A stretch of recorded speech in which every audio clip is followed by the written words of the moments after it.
빅토리아 나무자, 지은이 엘링엘. 어렸을 때 어머니께서 커튼 쪽 일을 하신 적이 있다. 큰 거실에는 각기 용도가 있는 미싱들과 여러 뭉치들의 천과 실들이 뒤섞여 굴러다녔었다.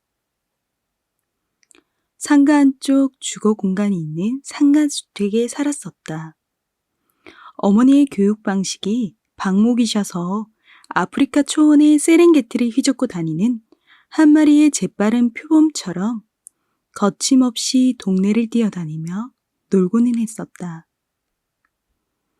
학교에 있는 시간이 아니면 대부분의 시간은 집 뒤쪽 교회 놀이터나 동네 언니 오빠의 집에 쳐들어가 설탕을 태운 우유를 먹으며 단 음식을 먹으면 큰일 난다고 가르치신 어머니에 대해 작은 반항을 했다는 나름의 우쭐함으로 행복에 젖어 까르르르 웃곤 했었다. 천진난만한 웃음이 흘러넘쳤던 그때이다. 그 당시 오락실은 놀이터와 친구네 집이 지루해졌을 때 찾곤 했던 황홀한 유의의 공간이었다. 내 기억으로는 하루 용돈이란 게 거의 없었던 때라 가끔 어머니께서 지어주시던 100원, 200원을 모아 동네 오락실에 뛰어갔던 기억이 난다. 나이는 나보다 1살 어리지만 같은 동급생이라서 반말을 하며 친하게 지냈던 각각류 이름을 가지고 있는 친구와 눈만 맞으면 오락실에 갔었다. 물론 어머니는 우리들이 오락실에 간 걸 귀신같이 아시고 항상 혼쭐을 내시곤 했다. 어머니는 늘 오락실이 불량 소년들의 온상지라며 그곳은 절대 가서는 안 된다고 훈계를 하셨다. 하지만 현란한 캐릭터들의 유혹적인 손짓과 귀에 또로롱 울리는 음향들이 자는 동안에도 머릿속에서 스쳐 지나가는데 단번에 끊기란 코올리게 초등학생들에게는 거의 불가능에 가까운 일이었다. 어머니가 무서웠지만 게임 속 끝판왕을 깨지 못했다는 아쉬움에 돈만 생기면 각각류 이름을 가진 친구와 뒤도 안 돌아보고 오락실로 뛰어갔었다. 100원짜리 동전을 넣고 게임 시작음이 귓가에 울리면 온몸이 전기에 통한 듯 짜릿했었다. 그 당시의 설렘을 지금까지도 느껴보지 못했다. 엄청난 카타르시스였던 것 같다. 타고나길 곰손으로 태어나 게임 조작을 섬세하게 못했거니와 적재적소의 적의 공격을 피하는 천부적인 재능이 있던 각각류 친구보다 두뇌가 그쪽으로 발달하지 못했던 난 늘 10한째 왕에 죽거나 어찌어찌 돈으로 목숨을 연맹하여 20한째 왕까지 가서 장렬하게 죽는 게 고작이었다. 나의 분신 같았던 캐릭터가 죽고 나면 멍하니 친구의 불타는 눈동자와 입이 떡 벌어지는 손놀림을 경이롭게 바라보고만 있었다. 친구가 끝판왕까지 가는 걸 보면 부러워서 눈물이 날 것만 같았다. 어머니께서 생일에 선물로 뭘 사줄까 물으면 순수했던 그 당시의 난 한 채의 망설임도 없이 어떤 종류라도 상관없으니 라면이라고 당당하게 외쳤었다. 생일 선물이란 자고로 1년 중 원하는 모든 것을 가질 수 있는 특권 중의 특권인데 소박하게 난 오직 라면만을 원했었다. 물론 생일 선물인 만큼 한 박스라고 요구했지만 말이다. 무소불위의 요구를 할 수 있는 생일 선물에서조차 난 라면을 말할 만큼 욕심이 없는 영혼이 맑은 아이였다. 그런 내가 각각류 친구가 끝판왕을 깨는 걸 옆에서 보니 내 몸 안에 있던 모든 세포들이 이성을 잃기 시작했다. 그날 밤 집에 가서 무슨 생각으로 살생을 했는지 모르겠다. 소중하게 아끼고 아끼던 꿀꿀이의 아래 복부를 무지하비하게 단 한 번의 주저함도 없이 원킬로 갈랐었다. 오락에 눈이 멀었던 게 분명하다. 전형적인 게임 중독자의 모습이었다.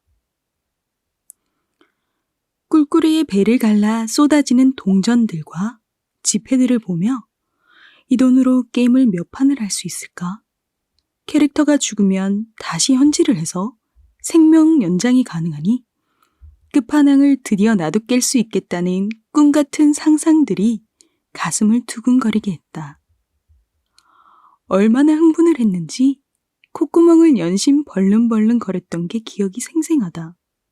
나만의 비밀을 간직한 채 그 다음날 학교를 마치자마자 각각류 친구의 손을 잡아 끌고 책가방도 안 벗은 채로 바로 동네 언덕을 뛰어 올라가 오락실에서 두 눈이 충혈되도록 끝판왕에 목맨 사람처럼 게임만 했던 것 같다.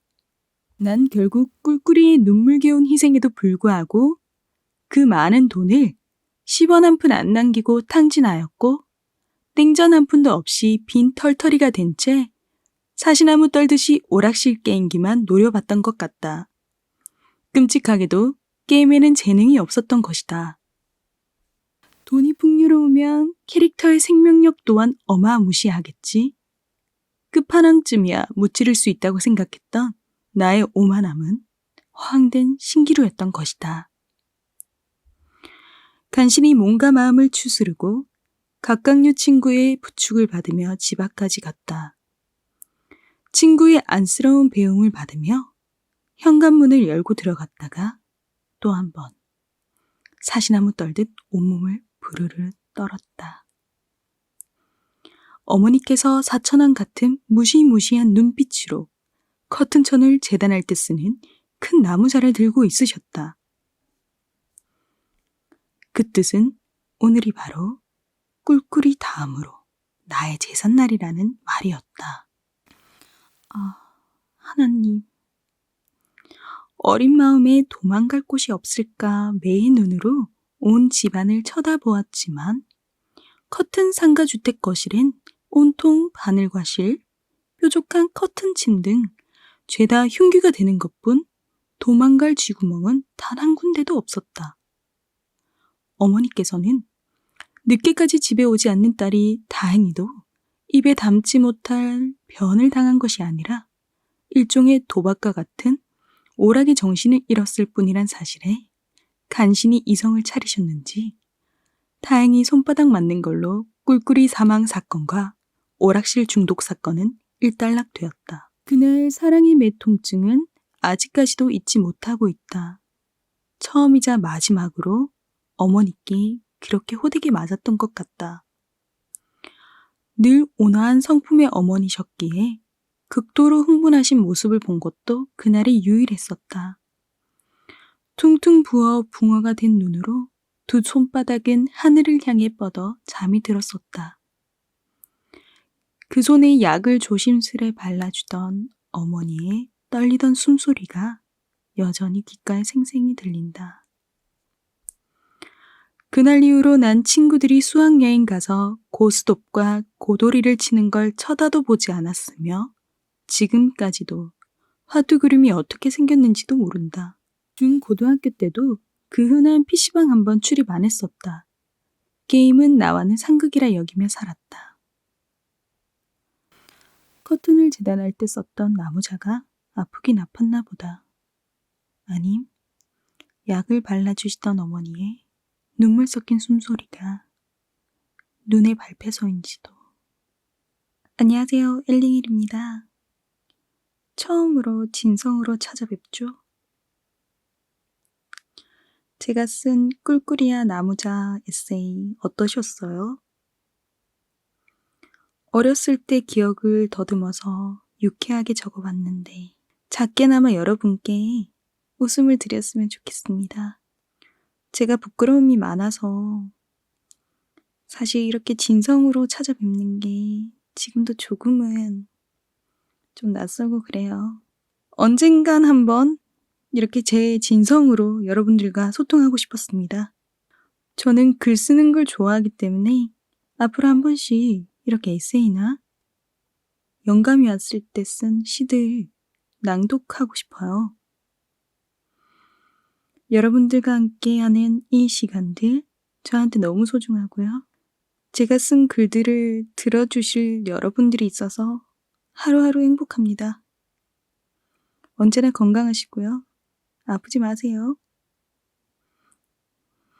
늦게 찾아오는 저를 변함없이 기다려주는 우리 엘링엘 구독자님들, 먼 곳에서 항상 잘 되길 응원합니다. 사랑해요. 오늘도 수고 많으셨어요. 잘 자요.